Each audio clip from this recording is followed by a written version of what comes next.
a Bitcoin is a lie. Congratulations, the test is now over. You're being lied to. No, seriously. When you Google what is Bitcoin mining or even ask ChatGPT about it, you get the wrong answer. That very wrong answer usually goes something like this. Miners compute to solve complex mathematical puzzles.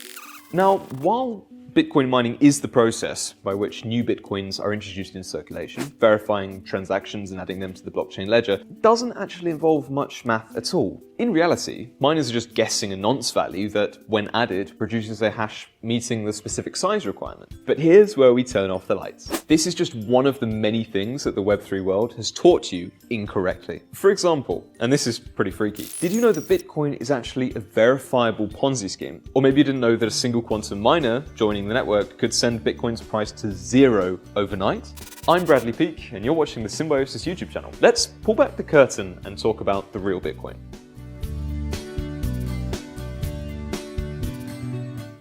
If you remember me from my SumSub days, you probably already know what an echo chamber is. It's a phenomenon that happens quickly on platforms like Facebook or Instagram. For example, if you're a Republican supporter and tend to engage with news that paints your party in a positive light, Facebook's algorithm learns to promote more of that content to you because it knows you like it. As a result, other news, perhaps stories highlighting policies or candidates from opposing parties, appears less frequently and eventually disappears from your feed altogether. And that's where the term echo chamber comes from. Your own views get amplified over time while opposing perspectives fade away. Now, we're now pretty much living in a crypto echo chamber. Because there's so little new knowledge entering the space and so much easy to digest but outright incorrect information circulating, even major brands like KuCoin, Coinbase and Kraken are making serious mistakes in their publications. The rise of ChatGPT has only made this problem worse. Writers are struggling to actually fact-check information and instead take AI-generated content as gospel just because it appears in articles from those leading brands. But those brands aren't actually always getting it right. And if they're wrong, the entire industry follows. And this isn't just a Bitcoin problem, it's part of that wider fake news epidemic. We can't let misinformation become accepted as fact. It reminds me of August of 1835 when the New York Sun falsely claimed that astronomer Sir John Herschel had discovered life on the moon, bat-like humanoids and other fantastical creatures. And, you know, without Neil Armstrong, who was to say it wasn't true?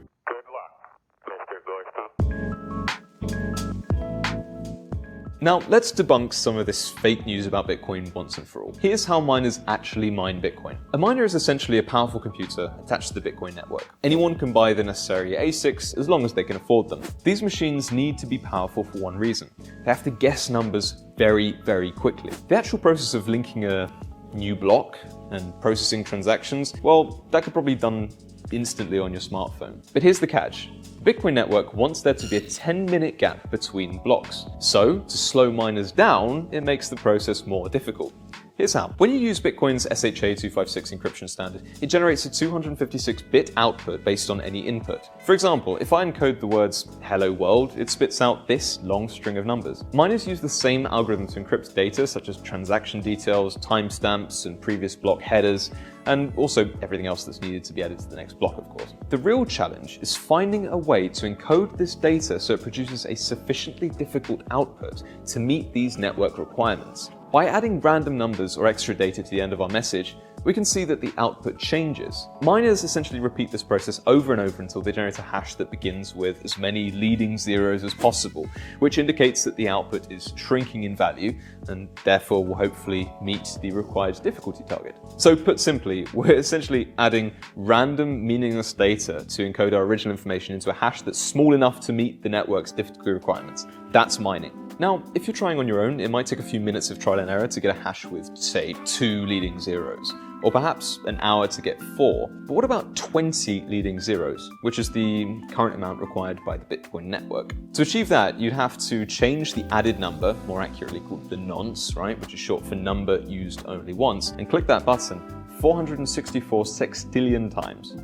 And that's essentially what these mining machines do. They consume massive amounts of energy, perform this repetitive trial and error process, and find a valid hash before other miners do. But there's a catch. If more miners join the network and the average time to guess the correct hash falls below 10 minutes over a 2-week period, the network automatically increases the difficulty. It does this by either requiring more leading zeros or lowering the high order digits of the target hash, making the process even tougher. The network strictly maintains this 10-minute block time because Satoshi Nakamoto, Bitcoin's creator, determined that it was the optimal balance. It's enough time for newly mined blocks to propagate throughout the network without being too slow to delay transactions. The first miner to successfully encode the correct data into a valid hash earns the right to add a new block of transactions to the blockchain. As a reward, the miner currently receives around 3.125 newly minted Bitcoins, and this is a number that decreases after every halving event, and also they earn the transaction fees.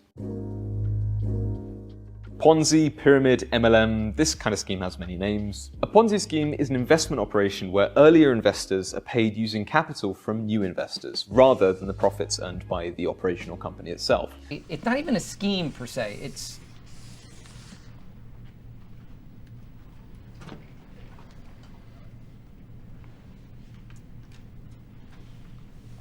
I have to go make a call.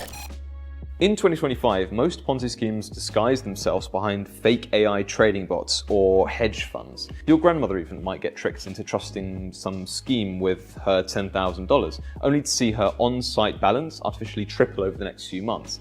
And this is often with suspicious withdrawal limits. For example, she might only be able to withdraw $500 per month during the first year. What she doesn't know, however, is that her money is being used to pay out fake profits to new investors who have fallen for the same trick. These schemes typically last 6 months to a year nowadays, and after that, withdrawals are closed. Having only paid out a fraction of the investor's initial investments, the founders disappear with the rest of the cash, leaving behind a fall guy, usually some random person like an English teacher who is paid to be the public face of the project. Let me explain why Bitcoin is similar to this. Bitcoin lacks any actual utility beyond speculation. There's no tangible product or operational profit supporting its value either. The two biggest motivations for purchasing Bitcoin last year were potential for significant returns and FOMO, fear of missing out. Meanwhile, other cryptocurrencies such as Solana, Ethereum, and TON derive their value from real utility. Their tokens are used for transaction fees on networks that support complex applications like games, lending protocols, NFT marketplaces, and trading platforms. So whereas the internet often portrays Ponzi schemes as centralized and Bitcoin as decentralized, you want to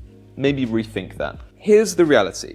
4 Bitcoin addresses each hold between 100,000 and 1 million BTC. The next largest 93 addresses each hold between 10,000 and 100,000 BTC. Together, all of these accounts represent about 14% of Bitcoin's total supply. And even more shocking, the top 10,000 Bitcoin addresses control approximately 56.18% of the total supply. That's the majority. And considering there are around 46 million Bitcoin wallets holding at least $1 in value, Bitcoin is far more centralized than most people think. This concentration of holdings means there's likely a community of Bitcoin whales who probably will know each other and are ready to pull the plug whenever the time is right. Think of it like a Jenga tower. Just because the prices are rising doesn't mean the structure isn't fragile and ready to collapse.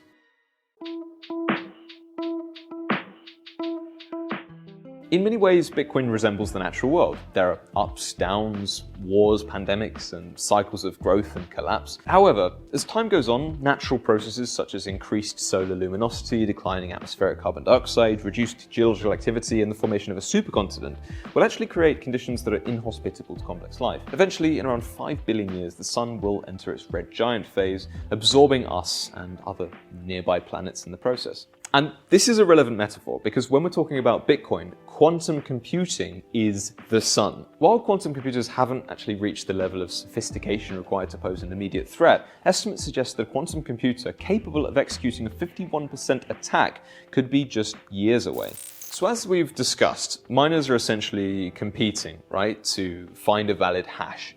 But with a quantum computer, an attacker could leverage quantum mechanics to perform these, I suppose, trial and error calculations far more efficiently than traditional miners. This means that they can perform these calculations in parallel rather than sequentially. The attacker would gain the majority of control of the network, allowing them to reverse transactions, enable double spending of coins, and potentially destabilize the entire network. There are newer blockchains like Algorand, for instance, that have developed quantum-resistant cryptographic solutions, but Bitcoin, I would say, faces real significant technological hurdles in trying to do the same.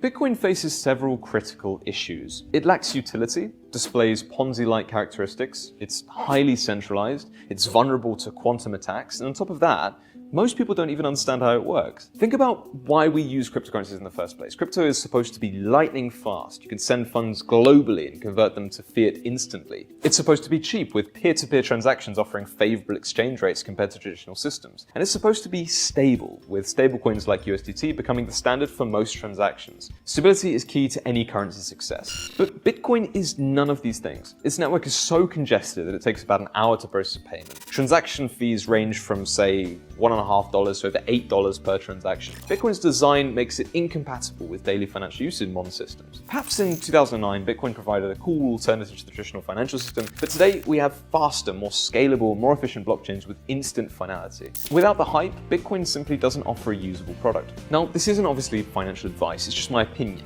But here's my takeaway. Bitcoin's speculative bubble is driven by Ponzi-like FOMO and sustained by lack of education. According to security.org, nearly half of all crypto investors lack confidence in the safety of their investments. Behind Bitcoin's cracking golden facade lies the future of finance, hidden within niche DeFi technologies that most people haven't even heard of yet. The world is much bigger than Bitcoin, and I'm here to guide you through it. You've been watching the Symbiosis YouTube channel. I'm your host, Bradley Peak, and I'll see you next time.